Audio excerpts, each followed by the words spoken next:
আমাদের প্রধান উপদেষ্টা উনি দেশের 4টি বড় দলকে ডেকেছিলেন, বিএনপি, জামাত, এনসিপি এবং ইসলামী আন্দোলন।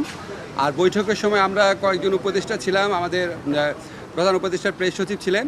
তো আমরা আজকের আলোচনা অত্যন্ত সৌহার্দ্যপূর্ণ পরিবেশে হয়েছে বলে লক্ষ্য করেছি।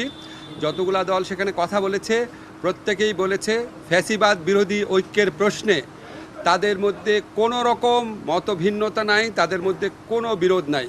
ফ্যাসিবাদ মোকাবেলার প্রশ্নে তাদের মধ্যে কোনো রকম কোনো মতভিন্নতা, বিভেদ কিছুই নাই।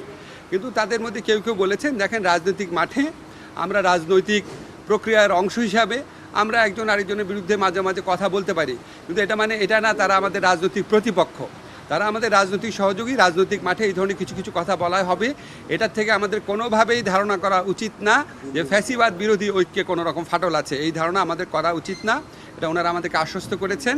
রাজনৈতিক দলগুলোর পক্ষ থেকে আমাদের দুইটা জিনিসের উপর হাইলাইট করা হয়েছে। একটা হচ্ছে আমরা আইন শৃঙ্খলা পরিস্থিতি রক্ষার ক্ষেত্রে আমরা যেন আরও শক্ত অবস্থান নেই, এটা ওনারা বলেছেন যে এক্ষেত্রে আমাদের কিছুটা ঘাটতি আছে, এটা বলেছেন। আরেকটা বিএনপির পক্ষ থেকে বিশেষভাবে বলা হয়েছে যে নির্বাচন প্রক্রিয়ার দিকে আমাদের সুষ্ঠুভাবে অগ্রসর হওয়া উচিত। আর হচ্ছে আমরা আমাদের প্রধান উপদেষ্টা উনি শুধু ঐক্যের কথা বলেননি, উনি বলেছেন আপনাদের মধ্যে ঐক্য আছে, এটা আরেকটু দৃশ্যমান হলে ভালো হয়। আপনারা যে ফ্যাসিবাদ প্রতিরোধের প্রশ্নে হোক বা গঠনমূলক কোনো কর্মসূচির প্রসঙ্গে হোক, আপনারা যদি একসাথে থাকেন, এটা যদি মানুষ দেখে, মানুষের মধ্যে স্বস্তির ভাব আসবে, মানুষের মধ্যে একটা অনেক বেশি মানুষ খুশি হবে এটা দেখলে। মানুষ দেখতে চায় আপনাদেরকে একসাথে আছেন, দেখতে চান।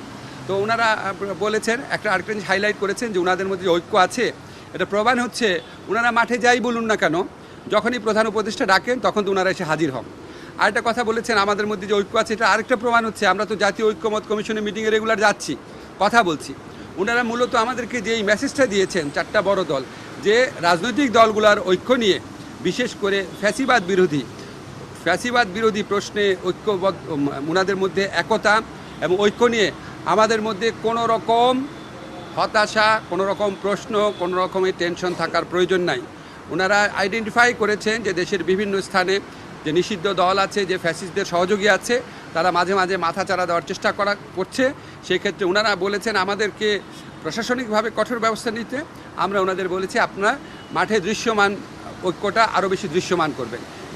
এই সমস্ত কথাবার্তা বলে ভবিষ্যতে যে কোনো প্রশ্নে প্রধান উপদেষ্টা ডাকলেই সবাই আলোচনায় অংশ নেবেন, একসাথে মতামত প্রকাশ করবেন, একসাথে সিদ্ধান্ত নেবেন। এই ধরনের একটা খুব ভালো একটা ঐক্যের আবহর মধ্য দিয়ে আমাদের মিটিং